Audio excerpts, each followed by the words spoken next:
Je suis le commandant Manga Ibenye de la 32e promotion de l'école militaire interarmée. Je suis la première femme pilote d'hélicoptère. J'ai la chance d'avoir des enfants adorables et surtout un mari formidable qui me soutient. Women in the Air Force, women like what I represent actually.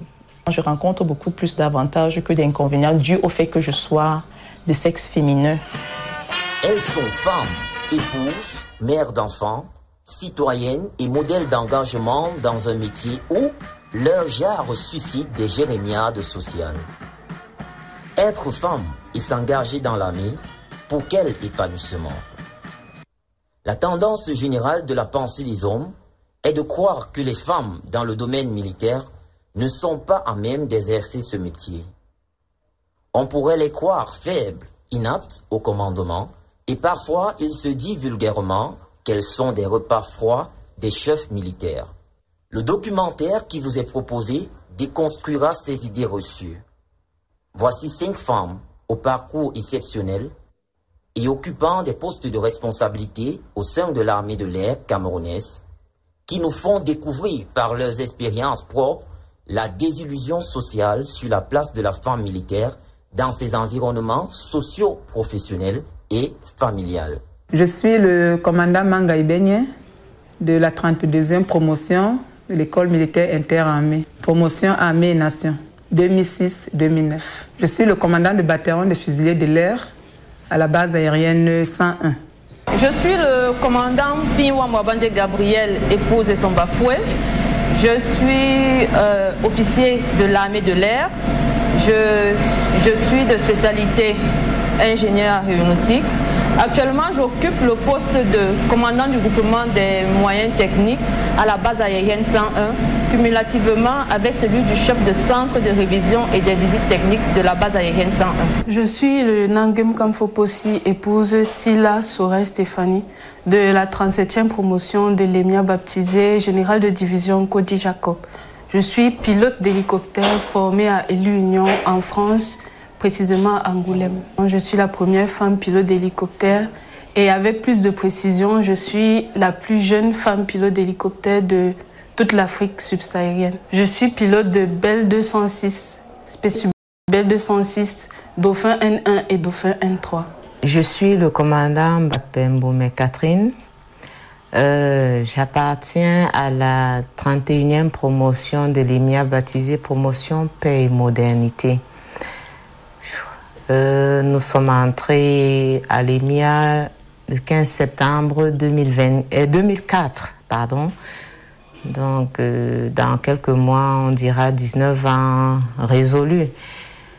Je suis titulaire d'un diplôme d'administration et d'intendance, d'un master 2 en études stratégiques et c'est grâce au potentiel que j'ai accumulé durant ces 19 années de service et au diplôme que j'ai obtenu en administration et intendance que je me retrouve aujourd'hui en tant que chef bureau budget et finances à l'état-major de l'armée de l'air.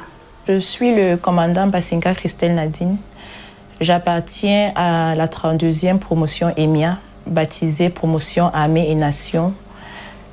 Quotidiennement, j'assure les fonctions de chef bureau commissariat à l'état-major de l'armée de l'air. Je suis la première femme à occuper ce poste au sein de l'armée de l'air. Non seulement elles sont des militaires accomplis, mais elles sont également des épouses et des mamans. Ce sont des pionnières qui excellent chacune dans son domaine. Mon travail en tant que commandant de ce bataillon, c'est la sécurité générale de cette plateforme. Ça veut dire la sécurité générale de la base aérienne 101, la protection des aéronefs qui s'y trouvent, la protection des points sensibles. Et pour cela, nous mettons un dispositif sécuritaire pour éviter toute incursion sur la dite plateforme. En fait, mon travail est structuré sur 2 volets. Il y a le volet technique et le volet militaire. Sur le volet technique, il consiste au maintien en condition opérationnelle des aéronefs pour que ces aéronefs soient tout le temps disponibles afin de réaliser les missions dévolues à l'armée de l'air. Vous voyez par exemple, on est dans le bruit actuellement parce que ma mission a été faite et un hélicoptère s'apprête à partir en vol d'ici peu. Ce qui est du volet militaire, il consiste à garder les hommes en conditions opérationnelles, la gestion administrative et aussi la discipline dans l'unité. Mon travail en tant que commandant d'escadron des vols à la base aérienne 101 est de planifier et coordonner les vols, veiller à la sécurité des vols et programmer les vols. Pour que j'arrive à être BBF aujourd'hui, il a fallu que j'obtienne un costaud background. Et ce background, aujourd'hui, en réalité, me permet de réaliser mes missions qui sont clairement définies par les 21 décrets de 2001, notamment préparer et exécuter la préparation du budget et l'exécution du budget. En termes de préparation, je travaille beaucoup avec des collaborateurs internes et aussi des partenaires externes. Il est question notamment, si on tourne autour de quelques lignes, il est question pour nous de préparer le budget de l'armée de l'air en termes de matériel, en termes d'équipement, en termes de fonctionnement courant des services. Et lorsqu'il s'agit de l'exécution, la phase d'exécution est basée sur une sorte de contrôle, parce que l'administration étant suffisamment déconcentrée, il est question d'accompagner les gestionnaires dans l'utilisation des moyens que l'État met à leur disposition pour le bon fonctionnement courant des services. Alors, au fur et à mesure que ces crédits sont consommés, nous faisons une sorte de contrôle pour vérifier qu'il n'y ait pas de faute de gestion dans l'utilisation de ces moyens. Au quotidien, nous assurons au bureau commissariat la fonction logistique, soutien de l'homme, que nous remplissons au travers de 3 missions essentielles qui sont l'administration des personnels, la gestion du matériel HCCA. HCCA, c'est habillement, couchage, campement et ameublement.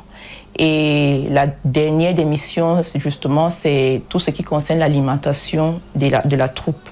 Donc, dans tout ce qui rentre dans le volet administration des personnels, nous traitons tous les dossiers qui sont relatifs aux avantages et les droits des militaires. Par exemple, la solde, les dossiers de pension, retraite, que ce soit pour tous nos camarades qui sont déjà en retraite, des dossiers tels que le soutien aux obsèques pour les camarades qui sont décédés en opération, qui sont décédés en activité ou qui sont décédés à la retraite. Et puis, dans le domaine HCCA, c'est tout ce qui est relatif au matériel d'habillement, au matériel de couchage, campement et ameublement, comme cela est spécifié réellement dans l'intitulé de la deuxième mission. Et alimentation, c'est tout ce qui a trait à l'alimentation de nos hommes sur le terrain. Et comme tout être humain normal, les femmes militaires rencontrent aussi des difficultés dans l'exercice de leurs fonctions. Dans l'exercice de mes fonctions, chaque jour, je crois plutôt que j'ai plus d'avantages que d'inconvénients. Je rencontre beaucoup plus d'avantages que d'inconvénients dû au fait que je sois de sexe féminin. Parce que ce qu'on constate dans l'interaction avec tous les requérants qui ont besoin de nos services au bureau commissariat, c'est toujours, comment je vais dire, le côté sœur, le côté aîné, le côté maternel, cette fibre-là sur laquelle les gens vont toujours appuyer pour avoir des services auxquels ils ont droit certainement, mais de façon beaucoup plus peut-être rapide. Et c'est ce qui rend, je vais dire, ma fonction ludique et exaltante en fait. Les difficultés, les premiers mois, j'ai pu observer quelques hésitations en ce qui concerne l'exécution des ordres de quelques hommes que ce soit les hommes avec grand H, que ce soit les hommes, que ce soit les femmes. Les hommes aiment que les responsables soient présents pendant les activités. Alors, nous avons 2 séances de sport de façon hebdomadaire, les mardis, les jeudis. Le départ, c'est 6 heures. Nous les faisons ensemble. Nous avons une marche mensuelle qui varie entre 10 et 15 km. Nous faisons la marche ensemble. Nous organisons les courses d'orientation de façon trimestrielle. Toutes ces activités, nous les faisons ensemble. Alors, les hésitations que j'ai pu observer dès le départ, dès les premières semaines, premiers mois, ont disparu et ont cédé la place au respect. Je ne rencontre aucune difficulté que mes collaborateurs déjà ne rencontrent pas. Donc, en principe, nous avons tous les mêmes fonctions et nous avons tous les mêmes difficultés. Le commandement s'appuie sur la compétence. Ce qu'on attend de nous, ce sont des résultats sur la base du travail. Pas parce que nous sommes des femmes. Et je puis vous dire, une femme dans ce milieu, c'est un potentiel. C'est pour ça que la hiérarchie nous met dans des conditions idoines qui nous permettent de produire les résultats qu'elle attend. Nous travaillons dur, nous travaillons comme nos camarades masculins et jusqu'à présent, nous n'avons constaté aucune différence de traitement dans les dossiers que nous envoyons, nous transmettons à la hiérarchie. Avec ces fonctions, je peux dire que je n'ai pas rencontré de difficultés particulières. Vous savez, l'armée camerounaise est déjà assez professionnelle. Son personnel est bien formé et dans cette formation, on intègre déjà le fait de ne pas avoir de différence entre le commandement, la responsabilité et le sexe. Toutes ces femmes engagées dans l'armée ont une vie privée dédiée à leur famille. Elles se comportent en mères ordinaires et ne sèment jamais la confusion entre la limite professionnelle et celle familiale. Pour moi, c'est assez simple. Je dissocie les deux. Je ne ramène jamais le travail à la maison et vice-versa pour éviter de stresser mon époux ou de stresser mes collaborateurs au service. Ça peut sembler difficile à manager le travail professionnel et le travail familial. Mais j'ai la chance d'avoir des enfants adorables et surtout un mari formidable qui me soutient vraiment dans toutes mes responsabilités, que ce soit professionnelles ou familiales. Déjà, je me rassure qu'une fois que je ne suis plus dans le cadre militaire, que je raccroche la casquette militaire. Donc, chaque fois que je rentre dans mon bureau le matin, j'aborde ma casquette de militaire, de femme officier. Et chaque fois que j'y pars le soir, quelle que soit l'heure, je la raccroche. Et quand je me retrouve dans le domaine privé, j'aborde ma casquette, je vais dire, civile à ce moment-là. Ma casquette de sœur, ma casquette de mère, ma casquette de compagne. Et entre autres, si ma casquette, je vais dire, entrepreneuriale. Donc, je ne fais pas l'amalgame. Il y a une nette séparation entre ma profession et ma vie professionnelle.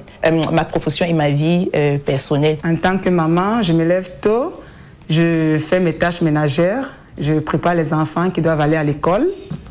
Et une fois au travail, je mets la blouse du commandant de bataillon. Et chaque jour, j'ai un nombre de tâches à réaliser. Alors, je m'assure avec les collaborateurs qu'à la fin de la journée, nous avons épluché tous les différents points que nous devons faire face. C'est vrai, la période, je l'ai dit tantôt, c'est beaucoup plus le 20 mai. Alors, les séances de sport, nous n'en avons pas. C'est les entraînements du défilé. Nous tous, nous y mettons et c'est ce qui fait l'actualité en ce moment dans le bataillon. Il faut s'assurer que les éléments soient présents, qui perçoivent les armes à temps. Et de temps en temps, je peux appeler à la maison pour me rassurer que tout se passe bien aussi. Et au retour, j'enlève ma veste de commandant de bataillon, j'arbore celle de la maman. Je m'amuse avec les enfants, nous faisons les devoirs, nous jouons. Les week-ends, je fais les rondes. Les week-ends où je n'en fais pas, je profite pleinement de ma petite famille. The fact that we are mothers and we are also soldiers. Sometimes when we make jokes, we always believe women should have 2 salaries. But now, to be a bit serious, the stability we have at home help us seriously in our jobs. Because if something is going wrong there, it's easy for somebody to feel it. But what we do is we try to make the difference between the wife, the mother, and our job. If not, it will not be possible for us to achieve our goals. We need to show the difference and use this opportunity to fight these challenges. And at the end of the day, what we realize is it is not easy for someone to qualify a woman, because to tell you the truth, we don't even know how far we can go. We have a lot of energy. We have a lot of motivation. We keep working. Even at home, sometimes we still continue brainstorming on how to fulfill our tasks in the office. So we don't really know how far we can go. And I think it's a good thing. Nombreuses sont celles d'entre elles qui ont reçu ce métier comme une vocation et l'exercent avec passion, ce qui saurait susciter des aspirations chez la jeune génération, des femmes qui souhaiteraient devenir aussi chefs dans l'armée plus tard. Naturally, what I would say is women in the Air Force, women like what I represent actually, it's a great capability. We help the hierarchy to achieve its goals. We provide, I will not say we provide more than men, no. What I will say is we contribute. We help our hierarchy by looking at the problems in another angle. So I think the diversity we have actually is most helpful for the hierarchy than being a problem.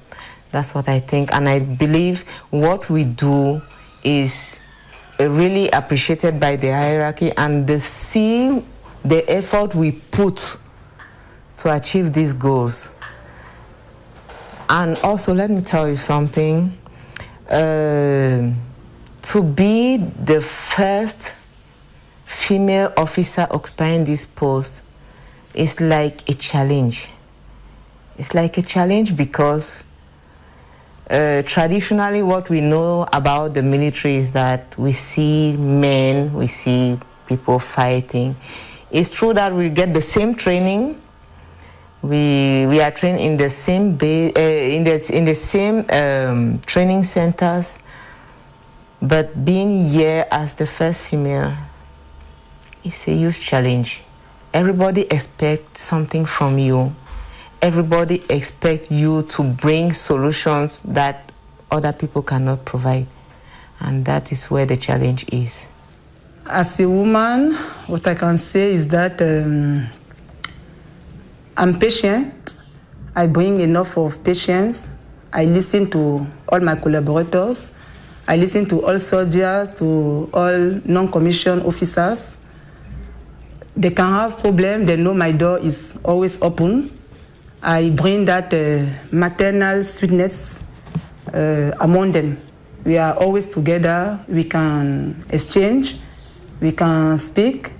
Whatever be the subject, we speak. And as usual, we understand each other. En tant que femme, j'apporte cette petite touche féminine et l'esprit maternel. Par exemple, je suis commandant d'escadron des vols. La femme a tendance à être plus pointilleuse par rapport à l'homme. Elle cherche la petite bête. Et c'est cette petite touche-là que j'apporte à mes collaborateurs. Que je fais tout vraiment en restant militaire, mais avec une légère touche de douceur. À l'occasion de la célébration de la 51e fête de l'unité nationale, un zoom y a été fait. The contribution I bring during this period, the period is what we are waiting for the March pass of 20th May. We have started since many weeks with the practice. So we are together with them. I avoid punishing them anytime. I listen. I give them much advices before sanctioning them. So we keep on working from 8:30 to 11 a.m. We are together under the sun. It's not easy. I know it very well. It's not easy. So when we take the break, we really give them a bit of time for them to rest, to drink water, so that when they come back for the practice, they are happy and we can continue till 1 p.m. Généralement, à la fête de la jeunesse, à l'approche de la fête de la jeunesse, nous recevons beaucoup d'écoles ici au sein de la base. Et à chaque fois, que ce soit les maîtresses, les élèves, ils me voient dans cette posture et sont toujours émerveillés et intéressés de savoir comment j'ai fait pour arriver à cela. Et je pense que ma plus-value à l'approche de ces célébrations de fêtes nationales et autres fêtes du pays, c'est de susciter des vocations auprès de la jeunesse camerounaise. Parce que le travail que je fais, c'est déjà aussi en concordance avec ce qu'un homme aurait pu faire. La locomotive professionnelle transporte tous les passagers désireux